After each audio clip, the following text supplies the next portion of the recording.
I'm actually based out of Philadelphia, that's where I live, but I cover schools here in the Mid-Atlantic, including South County.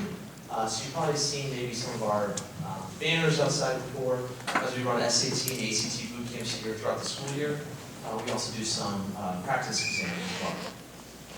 And to give you a little bit of background about our organization, we were started in California about 11 years ago. Our founder and CEO, Gerry, actually came out to California as a comedy writer. And what was happening, he had a few jobs, a few gigs here and there. He actually wrote for Al Franken before he was a senator.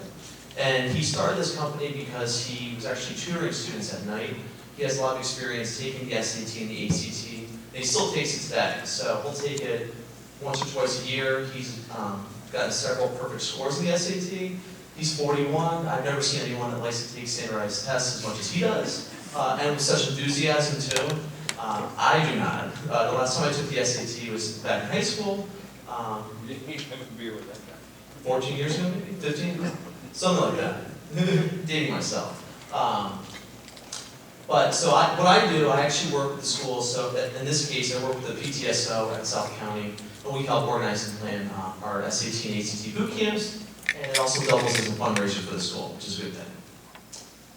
So I'm just going to cover a few things today here on the SAT, which was recently changed, actually a little over a year ago, and a lot of it is in response to the ACT, which we will get into as well. And I also have a copy of the slide to share with you guys afterward if you're interested.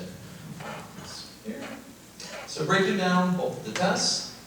So the new SAT, it actually changed last year, March 2016, and the new PSAT debuted the fall prior to that. So if you have maybe an older son or daughter, you might remember the old 2400 scale for the SAT. It's now gone back to 1600, which is what I had back when I was in high school in the late 90s, early 2000s. We're going to talk about why it changed, how it changed, and maybe you've heard this before, but the ACT actually became more popular than the ACT a couple of years ago. So the SAT actually lost market share, and that's why they made some of the changes to the test.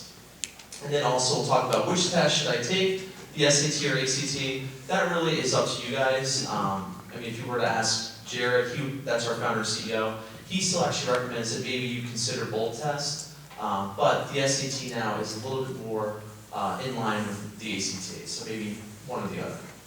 All right, so the question is, why the redesign? According to the College Board, they said it was to provide a more comprehensive and informative picture of student readiness for college-level work while sustaining and ideally improving the ability of the test to predict college success. And according to us here at Catalyst, it's because of the ACT. Again, just because they lost market share. Went too far.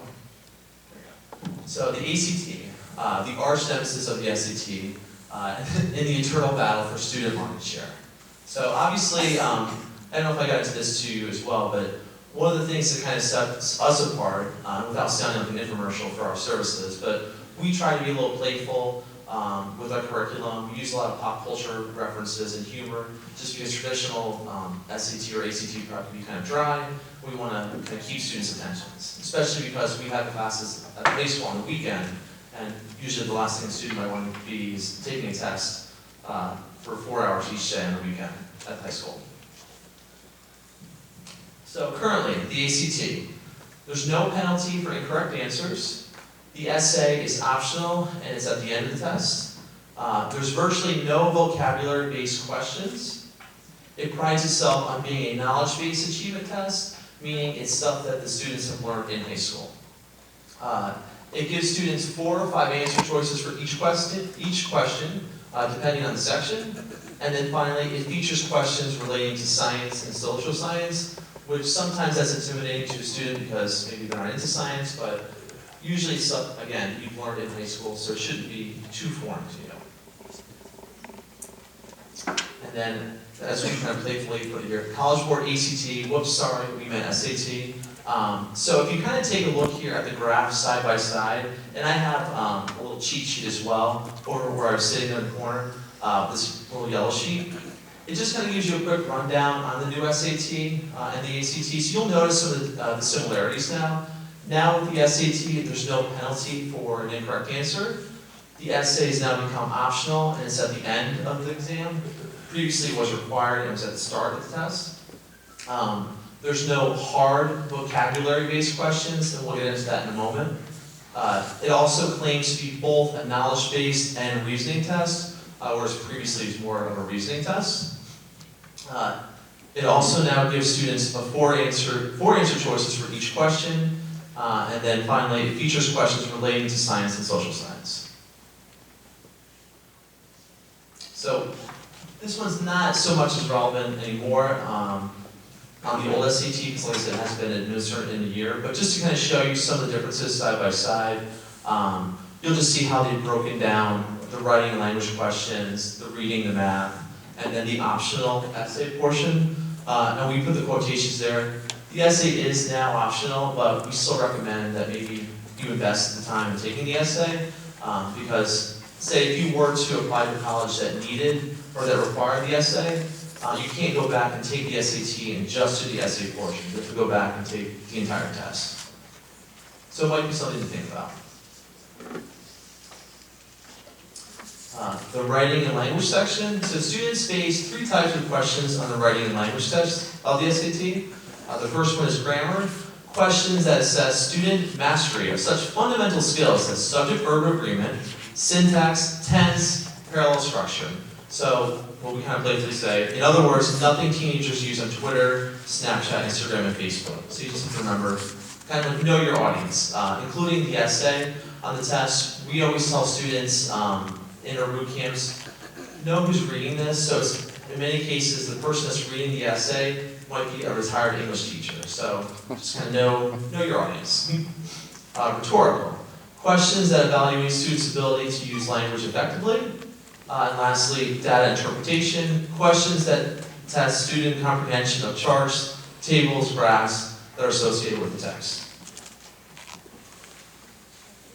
And here, this is kind of like an excerpt from our textbook.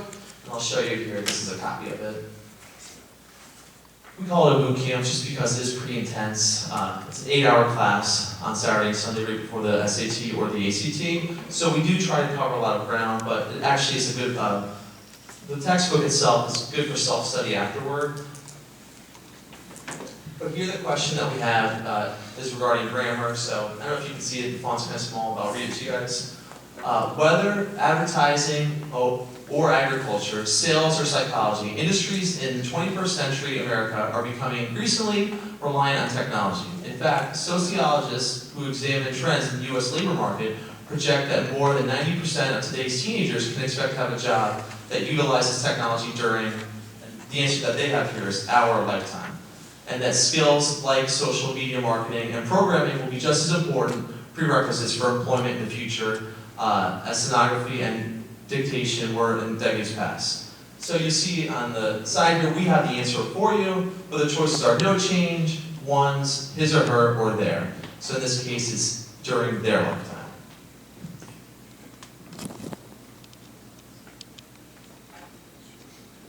Another example, category 2, rhetorical questions. So these are kind of